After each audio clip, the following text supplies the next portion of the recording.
ઉપરી લાગે છે એ તમારી ભ્રાંતિ છે. શું છે? તમે જો તમારી ઓળખાણ પડી ગઈ, તમારે કોઈ ઉપરી જ નથી, બોસ જ નથી. બ્લન્ડર શું ત્યાં હું પૂછેલું અને મામા છું કાકો છું, એ બધું બ્લન્ડર. બ્લન્ડર છે આપણે જ્ઞાની પર છોડી રે બદલ સોલ્વ થઈ જાય. આ બોલે છે આત્મા એ પરમાત્મા જ છે. આ બોલે છે એ આત્મા એ પરમાત્મા જ છે, નિરંજન નિરાકાર.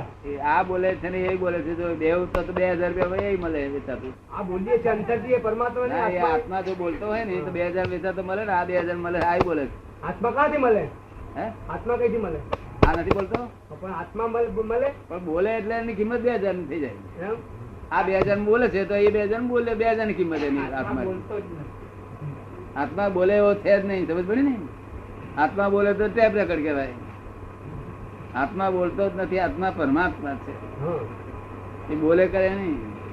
નિરંજન નિરાકાર. નિરંજન નિરાકાર. નિરંજન નિરાકાર એ બધું પણ બોલે કરે નહીં.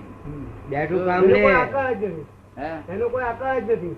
હા, અરે ગીતામાં લખ્યું છે ને કે બાળ્યો બળે એવો નથી અને પાણી થી ભીજવ્યો ભીજાય એવો નથી.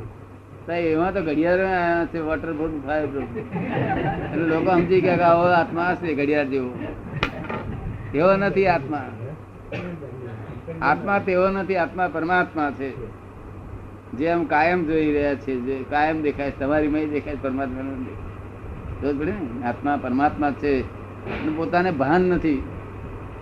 માયા એટલે શું? પોતે અજ્ઞાનતા. ને માયા બીજી કોઈ વસ્તુ જ નથી, પોતે પોતાની અજ્ઞાનતા.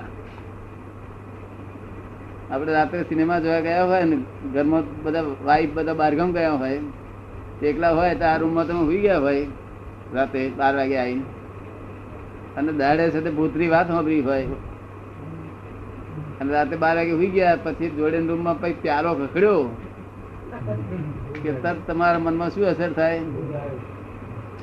કઈક આવ્યું કે એટલે આખી રાત એમાં એમાં ચિત્ર ઉઠાય નહીં, ભય લાગે. આખી રાત ભડકાટ ભડકાટ રે અને હવાના પર્વ ઉઠીને ત્યાં જાય અને ત્યાં જોઈએ ત્યાં કે આ તો પ્યાલો ઉદાડે પાડ્યો છે. એવું જ્ઞાન થાય તો તમારી માયા જતી રહી. તો સુધી માયા વળગી ને. આ કોઈ માયા ઉભી કરેલી છે કે તમારી છે? હા, બધા તમારી જ માયા છે. શું એ માયા અમે કાઢી આપીએ એટલે ઉકેલ થઈ જાય. દ્રષ્ટિ બદલી આલી. આ દ્રષ્ટિ રોંગ દ્રષ્ટિ છે, જે ઊંધું જ દેખાડે છે. હું ભૂપેન્દ્ર છું એવું દેખાડે છે. અને ભૂપેન્દ્ર ભાઈ તો મરવાના, તો આપણે મરવા જોડે મરવું પડે. એટલે આપણી દ્રષ્ટિમાં આપણે કોણ છીએ એવું ખબર પડી કે આપણે અમર છીએ. શું છે એનું ભાન થવું જોઈએ. ક્યાં રહો છો? અત્યારે અમદાવાદ રહું છું. હા, પછી અહીં કેમ આવવું પડ્યું?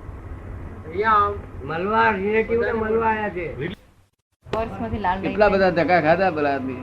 એમને ઘેર તેડી ગયા, અમને પગલા કરાયા, બધું કર્યું. જ્ઞાન નો અવસર નહીં મળતા એ અંતરાય કઈ જતા. બહુ વખત દર્શન કરીએ પણ અંતરાય જ્ઞાન નો અંતરાય છે.